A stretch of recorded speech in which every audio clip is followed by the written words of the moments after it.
यही कंफ्यूजन पैदा करना है। ये कंफ्यूजन पैदा करना है कि कर्पूरी ठाकुर की जयंती में झूम के नाच रहा है, कन्फर्म नाई समाज का होगा।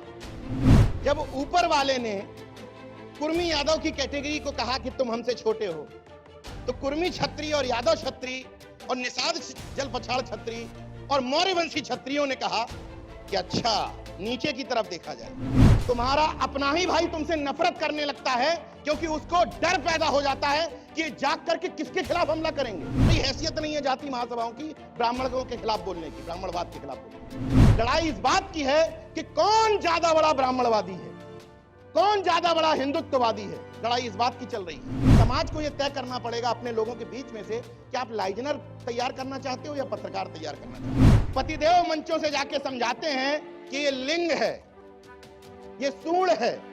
उनकी पत्नियां घरों में बताती हैं बेटा पूज लो गणेश जी। जाति तोड़ो समाज जोड़ो, संत राम बीए जी ने जो अभियान शुरू किया था, आज उसकी शताब्दी है। इसका शताब्दी वर्ष मनाया जा रहा है। उसी उपलक्ष्य में बरेली में आज एक कार्यक्रम हुआ है। इसमें वरिष्ठ पत्रकार नीरज जी आए हुए हैं। उन्होंने एक लंबी स्पीच दी है और ये भी बताया है कि किस तरीके से जो जातियों का बंधन है उसे तोड़ सकते हैं और समाज को सशक्त कर सकते हैं। एक तरफ आप ये सुझाव दे रहे हैं कि अंतर्जातीय विवाह से ये समस्या दूर होगी, दूसरी तरफ इस तरीके की क्राइम केसेस हमें देखने को मिले। कैसे जो है अंतर्जातीय विवाह सफल तरीके से संपन्न हो पाएगा? आपने जिस अंतर जाति विवाह की बात की और मैंने मन से जिस अंतर जाति विवाह की बात की, दोनों में फर्क है। मेरा वाला जो अंतर जाति विवाह है वो वाला है जहां पेरेंट एक दूसरे के घर पे जाके कहें कि हम आपसे रिश्ते की बात करने आए हैं। अभी क्या हो रहा है, ऊपर ऊपर लेवल पर जो लव मैरिज इसको कहते हैं, कहीं पर समझदारी वाली लव मैरिज होती है, कहीं छड़क वाला प्रेम होता है। कहीं किसी बात को देख करके कोई आकर्षित हो गया, दो दिन की मुलाकात में, 4 दिन की मुलाकात में, उन वालों में ये दिक्कतें आ रही हैं। लेकिन मैं जिस अंतर्जातीय विवाह की बात कर रहा हूँ, मैं कह रहा हूँ कि पटेल समाज का व्यक्ति यादव समाज के घर जाएगा, कहेगा कि आपके बेटे का या बेटी का रिश्ता मुझे ठीक लग रहा है, मैं प्रस्ताव के लेकर के आया हूँ। मौर्य समाज का व्यक्ति प्रजापति के घर रिश्ता लेकर के जाएगा। मैं इस अंतर्जातीय विवाह की बात कर रहा हूँ। यहाँ जितने लोग बैठे थे उनमें ज्यादातर लोग अभिभावक थे। मैं अभिभावक के स्तर वाले अंतर्जातीय विवाह की बात कर रहा हूँ। जब अभिभावक खुद प्रस्ताव लेके जाएगा तो वो वाली बात खत्म ही हो जाएगी। मैं उस अंतर्जातीय विवाह की बात कर रहा हूँ। और जो बात कर रहा हूँ पूरी तरीके से संवैधानिक है।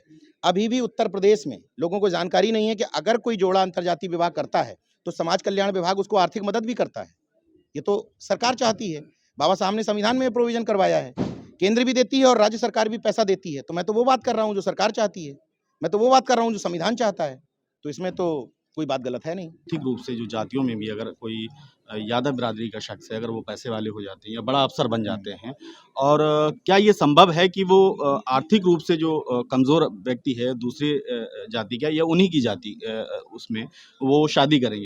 इसी के लिए तो हम लोगों को प्रयास करना पड़ रहा है। और देखिए, मैं बहुत सकारात्मक व्यक्ति हूँ, पॉजिटिव रहता हूँ। आप देखेंगे तो तमाम सारी जगह पर ऐसा हो रहा है। मेरा भी एक मित्र यहीं पर मौजूद है, केशव मौर्य, ऐसी लड़की शादी की है और पूरा परिवार सहमत था। मैं खुद ही शादी में गया था। तमाम ऐसे उदाहरण सामने आ रहे हैं जहां पर हम लोग खुद सामने पहुंच करके शादियां करवा रहे हैं। देखिए, अगर आप नेगेटिविटी ढूंढेंगे तो नेगेटिविटी है कि यार सब कुछ खत्म हो रहा है, कुछ रह नहीं गया है। लेकिन जब आप पॉजिटिविटी देखेंगे तो देखेंगे ये रेशियो भी बहुत तेजी से बढ़ रहा है, जहां दोनों पक्ष तैयार होकर के। अभी एक कुर्मी यादव परिवार की शादी हमने करवाई। दोनों लोग वहां पर जजेस थे, वहां मिर्जापुर में दोनों की शादी हुई। घर वाले पहले तैयार नहीं थे, बाद में तैयार हुए। एक शादी दिल्ली में इसी तरह की थी, मिश्राम लड़की थी और लड़का भारतीय यानी कि कुर्मी समाज से था। उनके घर में सहमति बनाई गई। तो एक बात जरूर है, थोड़ा सा तो कुछ देखना पड़ेगा। मान लो लड़का क्वालिफाइड है तो वहाँ लड़की दूसरे तरफ से क्वालिफाइड ही होनी चाहिए। और बात छोड़ दीजिए, अभी मैंने एक इंटरव्यू किया था कुछ दिन पूर्व, आजमगढ़ के एक कमला सिंह तरकस हैं, ऑन रिकॉर्ड बोल रहा हूँ, ठाकुर समाज से आते हैं। उन्होंने खुले रूप से कहा है कि ओबीसी एससी में कोई भी अच्छा लड़का मिल जाए, मैं अपनी बेटी की शादी करने को तैयार हूँ, बशर्ते वो सामने वाला तैयार हो। मेरे पास एक प्रस्ताव आया श्रीवास समाज का नागपुर से, तो मैं बल्कि हिचक रहा था। मैंने उनको फ़ोन किया, मैंने कहा श्रीवास समाज से हैं, तो वो बोले कोई दिक्कत नहीं, आप प्रस्ताव भेजिए। एज का ज़्यादा गैप था, नहीं तो वहाँ बात आगे बढ़ती। आप पॉजिटिविटी ढूंढिए, आपको राहुल सांकृत्यायन भी मिल जाएंगे, आपको बीपी सिंह भी मिल जाएंगे, है ना, आपको रामस्वरूप वर्मा भी मिल जाएंगे, जगदेव बाबू भी मिल जाएंगे। बाकी नेगेटिविटी ढूंढने के लिए तो फिर नेगेटिविटी तो है ही है। क्या जाति तोड़ो आंदोलन में बहुजनों का हिस्सा जो जिसे मानते हैं उसमें मुसलमान भी शामिल हैं? क्या जाति तोड़ो के साथ धार्मिक बंधन तोड़ने की भी प्रयास शामिल है? क्या जाति तोड़ने के लिए अंतरधार्मिक विवाह की जरूरत पड़ेगी? इंडिया में खास तौर से मुस्लिम कम्युनिटीज़ में भी ज़बरदस्त जातियाँ हैं। जबरदस्त जातियां हैं। वहाँ भी जैसे अशराफ और पसमानदा जो तबके हैं, वो आपस में इस बात को लेके संघर्ष कर रहे हैं कि वहाँ मुख्तार अब्बास नकवी और शहनवाज हुसैन जैसे धनाढ्य मुस्लिमों को बैठा लिया जाता है, दामाद बना लिया जाता है, लेकिन रेहड़ी खोमचे वाले मुस्लिमों को परेशान किया जाता है। उनका जो मुस्लिमों में भी जो पसमानदा वाला तबका है, मैं भी बिहार के एक कार्यक्रम में था, हम लोगों ने कहा कि पिछड़ा एक समान हिंदू हो या मुसलमान, और ये हकीकत है, जो वहाँ का पिछड़ा है, जो यहाँ का पिछड़ा है, हकीकत में सच्चर कमेटी की रिपोर्ट जब आई तो हकीकत में उनमें इतना ज़्यादा पिछड़ापन है। और देखिए, ये कहने में मुझे कोई गुरेज नहीं है, स्टडीज भी ये बताती हैं कि भारत के मुस्लिमों में जातियाँ इसलिए हैं क्योंकि वो ज़्यादातर लोग कन्वर्टेड हैं, सब अपने ही लोग हैं, मूल निवासी लोग थे हम लोग। जब उनको यहाँ पर सताया गया जाति के आधार पर किसी और, तो वो वहाँ जाकर के जातियों में कन्वर्ट हो गए। यहाँ वाला नाई वहाँ जाके भी नाई बना रहा, यहाँ वाला जुल्हा वहाँ जाके भी जुल्हा बना रहा। यहाँ मतलब यहाँ की जो जातियाँ थी वो वहाँ भी एग्जिस्ट करती रहीं, और वहाँ भी देखेंगे तो आप एक जाति का प्रभुत्व वहाँ भी दिखाई देता है फतवों में। लोग कहते हैं कि अब तो रेंटल मूल्य तैयार हो गए हैं, जो फतवे जो पैसे ले लेकर के अपने समाज को ही गाली दिलवाते हैं एक्चुअल समाज से। देखिए, मैं हमेशा कहता हूँ अपने मुस्लिम भाइयों से कि आप बताओ मुझे कि जब आप शाहीन बाग में लड़ाई लड़ रहे थे तो मोदी सरकार आपको दबा क्यों नहीं पाई, और जब आप इलाहाबाद में सड़क पे उतरते हो, कानपुर में उतरते हो, तो आपको रौंद देती है। समझिएगा इस बात को, अंतर को। जब मुस्लिम धर्म की लड़ाई लड़ रहा होगा उस समय सरकार को रौंदना आसान होगा, क्योंकि धार्मिक एंगल से सरकार को फायदा है। लेकिन जब आप अपने हक और मुद्दे की लड़ाई लड़ रहे होंगे, नागरिकता की लड़ाई लड़ रहे होंगे, तो आपको रौंद नहीं पाएगी, क्योंकि ओबीसी एससी पूरे वर्ग का साथ मिलेगा। जब आप धर्म की लड़ाई लड़ेंगे तो इस तरफ के ओबीसी एससी का साथ कैसे मिलेगा, कैसे मिलेगा? हम तो वहाँ पाखंड और धर्म छोड़ने की बात कर रहे हैं, तो वो दूसरे में किसी धर्म को बढ़ाने के लिए कैसे सहयोग कर देगा?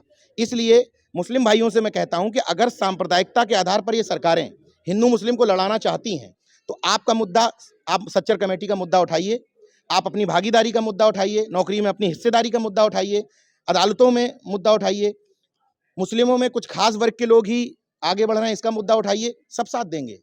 किस किस धारा के तहत अपराध है, कौन सा बुलडोजर चल जाएगा, लेकिन जब धर्म के लिए लड़ोगे, सड़क पे आओगे, इसमें बीजेपी को मजा आता है, क्योंकि उनका तो खेल यही है। संविधान ने कई जातियों उपजातियों को एक कैटेगरी दी है, एससी, ओबीसी, एसटी, जनरल। इसके बावजूद कोई कैटेगरी के हिसाब से जीवन नहीं जीता है। जातिवाद से पीड़ित लोग भी कहाँ इस कैटेगरी को मानते हैं, वे भी जाति उपजाति के अंदर ही जी रहे हैं। आपको क्या लगता है?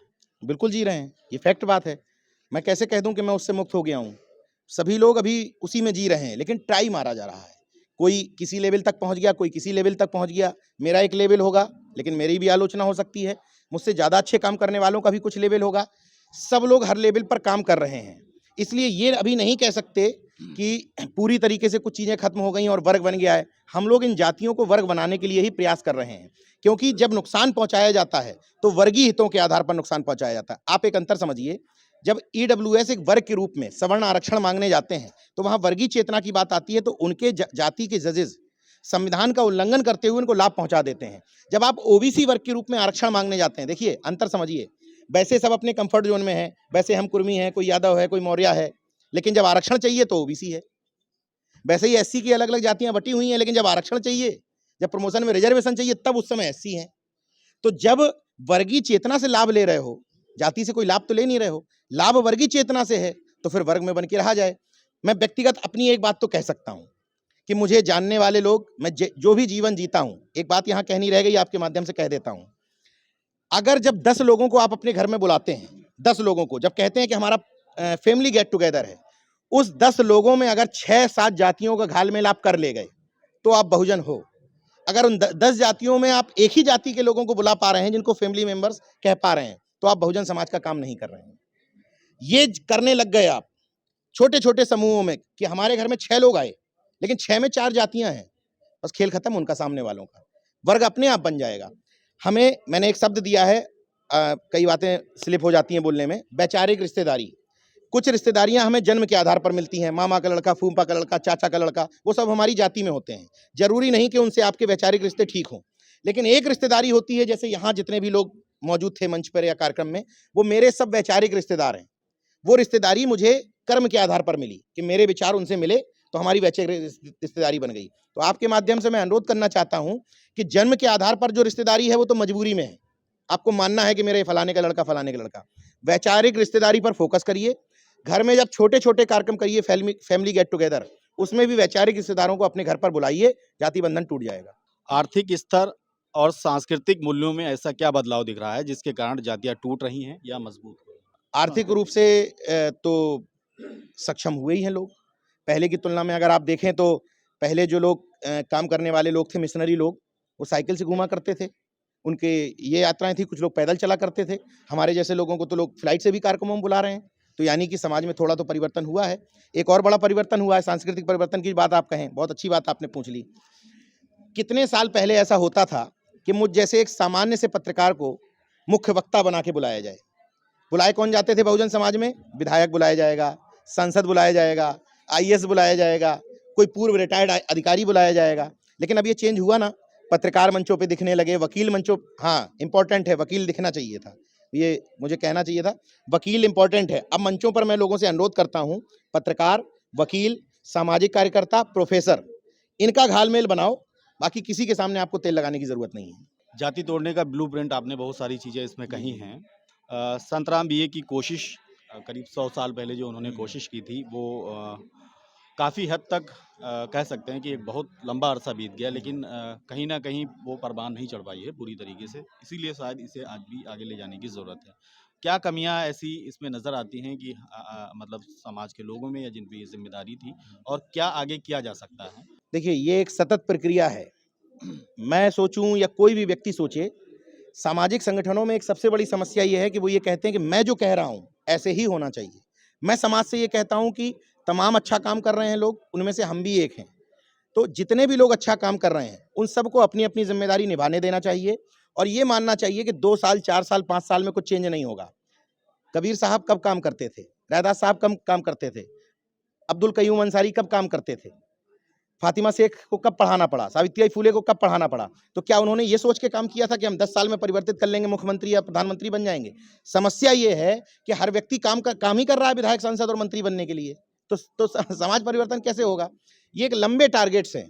मैं ये मान के काम करता हूं, और ज्यादातर लोग जो वास्तव में सामाजिक परिवर्तन चाहते हैं उनको 1 साल, 2 साल, 5 साल के एजेंडे की बजाय लॉन्ग टर्म एजेंडा ये बनाना चाहिए कि मुझे जीवन में ये काम करना है। मेरे पहले की पीढ़ी करती थी, ये पीढ़ी कर रही है, मैं सब कुछ थोड़ी कर लूंगा। मेरे बाद के जो लोग आएंगे वो भी यही सही बातें कर रहे होंगे।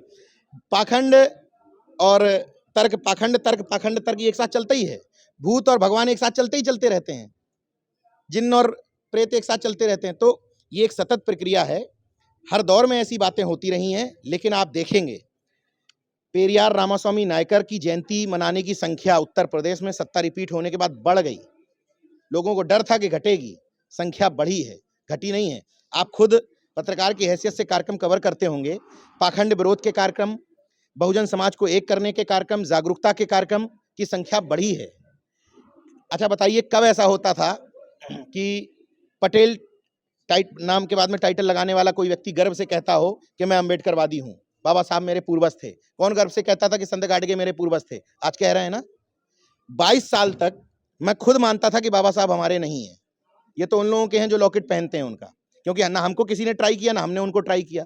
जब ट्राई किया समझ में आया, आज बदलाव हो रहा है। आज यादव टाइटल वाले लोग, आज पटेल टाइटल वाले लोग, मौर्य टाइटल, निषाद टाइटल वाले लोग, सब लोग कह रहे हैं कि बाबा साहब हमारे हैं। और इस तरफ से भी कहा जा रहा है कि रामस्वरूप वर्मा हमारे हैं, जगदेव बाबू हमारे हैं, ललई हमारे हैं, है ना, अब्दुल कयूम अंसारी हमारे हैं। तो हर तरफ से अब चीजें हो रही हैं। मैं हमेशा पॉजिटिविटी की तरफ देखता हूं। जिन लोगों को लगता है कि केवल राजनीतिक परिवर्तन से ही सब चीजें हो जाती हैं, वो मैं उनको भी एक चीज कहना चाहता हूं कि अगर भारतीय जनता पार्टी को खटीक मंत्री बनाना पड़ रहा है, हारने के बाद मौर्य को डिप्टी सीएम बनाना पड़ रहा है, वाल्मीकि मंत्री बनाना पड़ रहा है, मुस्लिम मंत्री बनाना पड़ रहा है, यादव मंत्री बनाने पड़ रहे हैं, कुर्मी मंत्री बनाने पड़ रहे हैं, ये आपकी जीत है। ये आपके सामाजिक न्याय के कार्यक्रमों की जीत है कि झक मार करके उनको अपना ब्राह्मणवाद पीछे रखना पड़ा, उनको अपना मुखौटे में ढक करके अन्य मुखौटों को आगे करना पड़ा। भले ही वो छद में हिस्सेदारी हो, लेकिन देनी पड़ी, ये आपके कार्यक्रमों की सफलता है।